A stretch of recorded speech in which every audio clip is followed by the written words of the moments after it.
안녕하세요. 세금엔 윤식영 김유식 세무사입니다. 오늘은 법인사업자 절세 플랜 시리즈의 대표자 급여편입니다. 법인 대표님들과 상담을 하다 보면 단골 질문들이 몇 가지 있는데요. 그 중에 하나가 제 월급은 얼마로 책정하는 게 좋을까요? 입니다. 아마 많은 대표님들께서 공감하실 것 같은데요. 저는 이런 질문을 받으면 반대로 대표님, 그럼 얼마를 받고 싶으세요? 왜 그 금액으로 생각하셨나요?를 여쭤봅니다. 그러면 생각보다 정말 다양한 이유들을 말씀해 주세요. 저는 이런 상담을 진행 드릴 때는 꼭 절세 효과만을 기반으로 상담을 드리진 않습니다. 왜냐하면 대표님들마다 처한사항이나 조건이 모두 다르기 때문에 그에 맞춰서 상담을 드리고 있거든요. 그럼 대표자 급여를 산정할 때 어떤 것을 고려해야 하는지 총 5가지에 대해서 말씀을 드려보도록 하겠습니다. 첫 번째, 회사의 이익과 자금 흐름을 고려하셔야 됩니다. 우선 대표자 급여를 결정하기 위해서는 당연히 회사의 이익과 자금 흐름을 먼저 고려해야 되겠죠. 회사가 이제 막 설립되었는데 대표자 급여를 너무 높게 책정해버리면 어떤 현상이 발생할까요? 첫 번째로는 대표자 인건비도 법인세 비용 처리가 되다 보니까 회사의 이익이 줄어들게 됩니다. 이익이 줄어든다는 거는 손실이 날 가능성이 높다라는 거죠. 두 번째로는 자본금 규모가 넉넉하지 않다면 대표자 급여를 지급하지 못하거나 지급을 위해서 개인 또는 회사에 넣게 되는데요. 이렇게 되면 회계적으로 부채가 증가하게 됩니다. 회사가 손실이 나거나 부채가 증가하면 기업이 평가를 잘 받을 수가 없겠죠. 그 말인 즉슨 향후 대출이나 투자를 받을 때 불리해질 수 있다는 의미입니다. 자, 그럼 급여를 얼마까지 낮출 수 있느냐? 법인의 임원은 근로기준법이 적용이 안 되기 때문에 최저임금보다 훨씬 더 낮은 급여를 책정하셔도 됩니다. 심지어 무보수도 책정이 가능하니 향후 투자나 대출은 어느 정도 목표로 하고 계신다면 회사의 이익이 발생함에 따라서 서서히 증가시켜 주는 게 좋습니다. 자, 두 번째로는 임원 보수 규정을 마련해야 됩니다. 회사의 임원에 대한 보수는 하한선이 없다고 제가 방금 전에 말씀드렸는데요. 반대로 상한선도 없습니다. 그럼 무제한으로 보수를 설정해도 되냐? 그렇지는 않죠. 왜냐면 국세청에서는 임원에 대한 보수나 상여금에 대해서 굉장히 예민하게 바라보고 있습니다. 임원에 대한 보수나 상여금이 법인세 비용 처리가 되기 위해서는 정관에 꼭 규정이 되어 있어야 합니다. 근데 상여금을 책정할 때마다 정관을 바꾸기엔 너무 번거로우니 보통 세부적인 계산 방식은 주주총회나 이사회 결의를 거쳐 결정한다고 규정을 해놓습니다. 만약 임원의 상여금을 지급하였는데 별도의 규정 없이 지급됐다면 국세청은 그 전액을 비용으로 인정하지 않습니다. 그럼 규정만 있으면 모두 비용이 인정되느냐?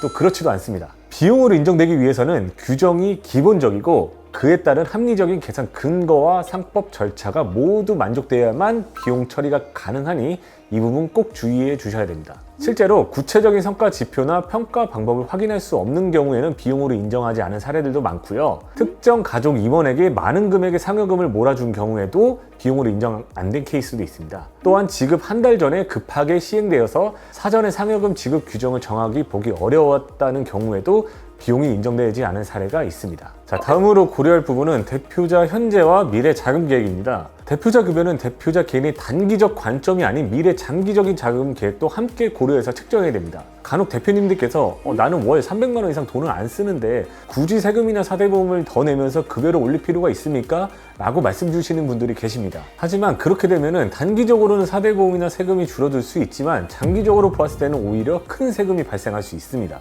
예를 들어 대표님께서 3년 뒤에 부동산을 구매한다고 한번 가정해 보겠습니다. 3년 뒤에 추가로 3억이 필요한 상황인데 여전히 월급을 300만 원으로 책정을 하게 되면은 부족한 3억 원을 부동산 구입 시점에 일시에 상여금을 받게 될 것입니다. 이 경우 3억 원이 한 번에 과세가 되다 보니까 굉장히 큰 세금이 발생하겠죠. 반면에 3년 동안 1억 원의 상여금을 나누어서 책정하면 어떻게 될까요? 전체를 3억 원으로 받는 것보다는 세금이 약 3천만 원 이상 절감이 될 수 있습니다. 추가적으로 월급여를 너무 낮게 책정하게 되면은 부동산 구매 시에 자금 추처를 받쳐주는 소득이 많이 부족하겠죠. 자산을 구입했는데 자금 출처가 부족하게 되면 세무서에서 자금 출처 조사가 나올 수 있으니 이를 위해서라도 미래 자금 계획에 맞게 소득을 인상해 주는 것이 필요합니다. 또한 대출을 받더라도 더 좋은 조건으로 받을 수 있다는 점도 장점이고요. 다음은 퇴직금 한도 증액도 고려하셔야 됩니다. 법인의 대표자도 퇴직을 하는 경우 회사로부터 퇴직금을 받을 수가 있는데요. 퇴직소득은 현존하는 소득세 과세 체계 중에서 가장 낮은 세금 부담이 있다 보니 필수적으로 고려해야 하는 요소입니다. 더군다나 퇴직소득에는 건강보험료 등 4대 보험료가 발생하지 않는다는 점도 굉장히 큰 장점이죠. 또 아까 말씀드린 상여금 규정처럼 임원 퇴직금 지급 규정을 정관에 정한다면 일반적인 근로자의 퇴직금보다 2배를 받을 수 있게 세팅할 수 있습니다.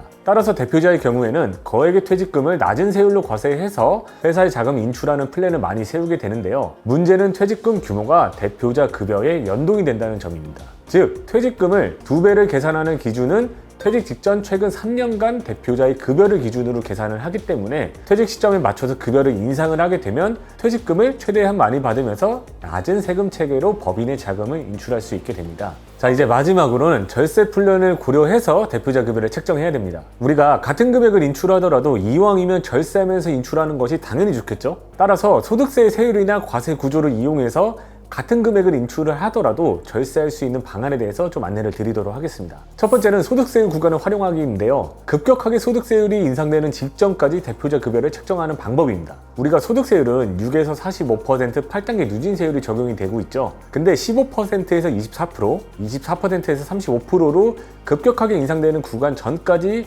책정을 하는 방법입니다. 참고로 35% 세율 구간이라는 뜻은 구간별로 6%, 15%, 24%, 35%가 적용되는 것이지 소득 전체가 35%가 과세되는 건 아닙니다. 일반적으로 대표자 급여 7천만 원까지는 소득세율 15%가 적용이 되고요. 1.15억까지는 24%의 세율이 적용되니 일시적인 세부담 증가가 부담스러운 경우에는 이러한 누진 세율 구조를 이용하는 방법이 있습니다. 다만 다른 소득이 존재한다면 이 기준이 달라질 수가 있으니까 소득 현황에 맞춰서 분석이 되어야 합니다. 두 번째로는 소득 분산과 시점 분산하기인데요. 소득세는 누진세율 구조로 인해서 소득 구간이 높아질수록 더 높은 세율이 적용됩니다. 따라서 소득을 분산하게 되면은 같은 금액을 받더라도 더 적은 세금이 부과가 되는 구조를 활용할 수 있습니다. 실제로 함께 일하고 있는 가족이 있다면 소득을 분산하는 경우 절세 효과가 발생합니다. 한 명이 1억을 받는 경우보다 2명이 각각 5천만 원을 받는 경우에는 소득세가 최소 260만 원 이상 절감 효과가 발생하게 되죠. 근데 여기서 주의할 점은 실제로 근무하고 있다는 전제 조건 하에 가능한 것이고 실제 근무하지 않을 경우에는 세무조사 시에 적발되는 1순위 사항이라는 점입니다.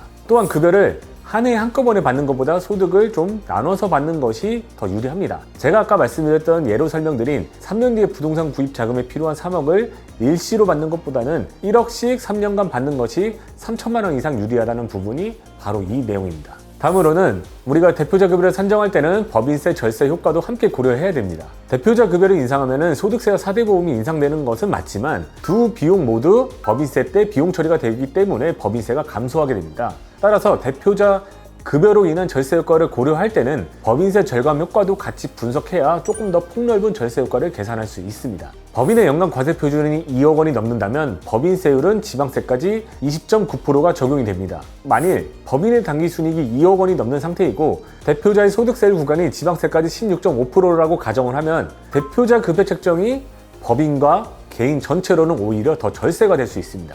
이처럼 대표자 급여를 인상할 때는 꼭 4대 보험이나 소득세가 늘어나는 것뿐만이 아니라 법인세도 함께 절감이 되니 전체적인 효과를 보고 의사결정을 해야 합니다. 마지막으로는 다른 소득을 활용하기입니다. 대표자가 법인에서 자금을 인출하는 방법은 제가 지금까지 말씀드린 근로소득뿐만이 아니라 배당소득, 기타소득, 퇴직소득 이 있습니다. 각각의 세금 계산 방식이 다르다 보니까 계산 구조가 다르다는 걸 활용하면은 같은 금액을 인출하더라도 더 절세된 금액으로 인출이 가능하게 되는 것이죠. 제가 이 부분에 대해서는 다른 영상에서 다시 한번 안내를 드리도록 하겠습니다. 제가 지금까지 대표자 급여를 책정할 때 고려해야 할 5가지에 대해서 좀 말씀을 드렸는데요. 영상이 유익하셨다면 좋아요, 구독 눌러주시고 궁금하신 점은 댓글로 남겨주시면 감사드리겠습니다. 그럼 더 다양한 영상으로 찾아뵙도록 하겠습니다. 감사합니다.